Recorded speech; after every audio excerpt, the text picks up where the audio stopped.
తదుపరి రాశి మకర రాశి. మకర రాశిని క్యాప్రికాన్ అంటారండి. ఉత్తరాషాఢ నక్షత్రం 2, 3, 4 పాదాలు, శ్రవణ నక్షత్రం 1, 2, 3, 4 పాదాలు, ధనిష్ట నక్షత్రం 1, 2 పాదాలు. మరి బో, జా, జీ, జా, జే, జో, ఖ, గా, గి అనే అక్షరాలు వస్తాయండి. ఆదాయం 14, వ్యయం 14, రాజపూజ్యం 3, అవమానం 1 అండి. గురువు మే వరకు అయితే మేషరాశిలో 4వ స్థానంలో అశుభుడై ఉన్నాడండి. కాబట్టి అనవసరంగా ఖర్చు అయ్యే అవకాశం బాగా కనిపిస్తుంది. చుట్టాలతో, స్నేహితులతో చాలా జాగ్రత్తగా ఉండాలి. ఎటువంటి అద్భుతమైన నిర్ణయాలు తీసుకోలేదు. చంచల మనస్తత్వంతో కలిగి ఉంటారు. అనేక విషయాల్లో ఇంటిలోనూ బయట విషయాల్లో మార్పు కనిపిస్తూ ఉందండి. మే తర్వాత గురువు వచ్చి 5వ స్థానంలో శుభుడై ఉండటం వల్ల అత్యద్భుతంగా ఉంది. మరి మంచి ధనలాభాన్ని పొందుతారు. పిల్లల విషయంలో మంచి శ్రద్ధ కలిగించే అంశాలు మనల్ని ఆనందింపజేస్తాయి. అనుకోకుండా శుభకార్యాలు కూడా అప్రయత్నంగా పూర్తయ్యే అవకాశం కనిపిస్తుంది. ఆకస్మికంగా ధనలాభం కూడా ఉంది. మరి వృత్తి వ్యాపారాల్లో అనుకున్నంత పురోభివృద్ధి చక్కగా కనిపిస్తుందండి. మరి శనీశ్వరుడు ఉగాది నుంచి సంవత్సరాంతం వరకు కుంభరాశిలో 2వ స్థానంలో ఉన్నాడండి.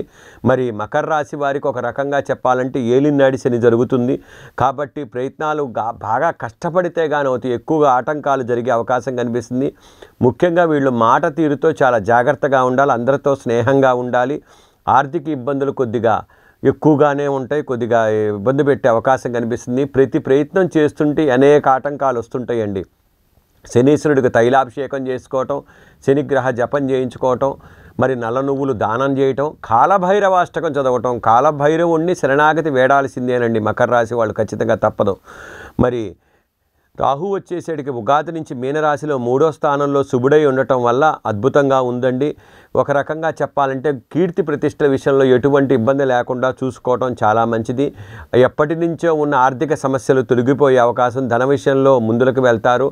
ఏదైనా కొత్త కార్యక్రమం అనుకుంటే కనుక చిన్న పనులకు కూడా ఆటంకాలు ఎదురయ్యే అవకాశం ఉంది.